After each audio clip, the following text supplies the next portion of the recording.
Senator Usakos. Senator Gold, yesterday former senior exec at the Asian Infrastructure Investment Bank, Bob Peckard, testified before the Canada-China Committee. Peckard, who blew the whistle on Beijing's influence on Canadian taxpayers-funded Asia Infrastructure Bank, provided jarring testimony, stating that the president of the AIIB articulates Chinese government policy as if it was his own, end of quote, and that the Chinese Communist Party exerts undue influence in everyday operations of the bank. But that's just part of the really alarming element.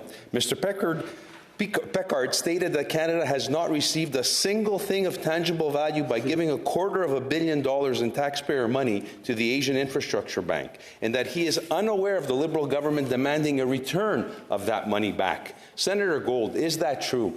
Has Justin Trudeau even bothered to ask for the money back? And why is it that this Trudeau government is always serving the dictatorship in Beijing over the interest of Canadian taxpayers? Senator Gold.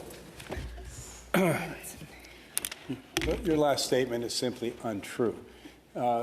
As has been stated by the minister and by me in this chamber, the government has taken seriously the allegations with regard to the Asian Infrastructure Bank. Our participation has been suspended. Measures are being taken to determine, in a proper and responsible way, how we move forward.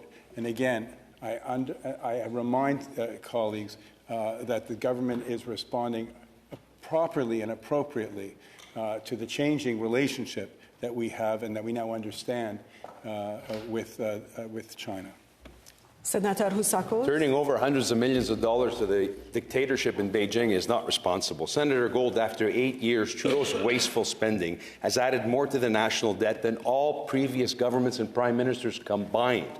Trudeau's inflationary spending has driven up interest rates, doubled the price of rent, mortgages, and adding $700 of grocery bill to Canadians in this upcoming year. And you don't think the $250 million of taxpayers' money that the Prime Minister spent on the Asian Infrastructure Bank is contributing to the cost of living increasing in this country? It is just one of many incompetence and inactions of this government that has led to... Senator Usakos.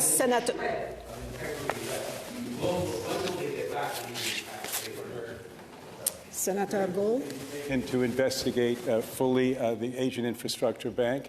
And I would just remind colleagues here that claims that are being made about what does and does not contribute to the rising cost of living, which does affect all Canadians, have to be looked at least when they come from the opposition, with a certain degree of skepticism, given all of the misinformation, especially with regard to the carbon tax and others.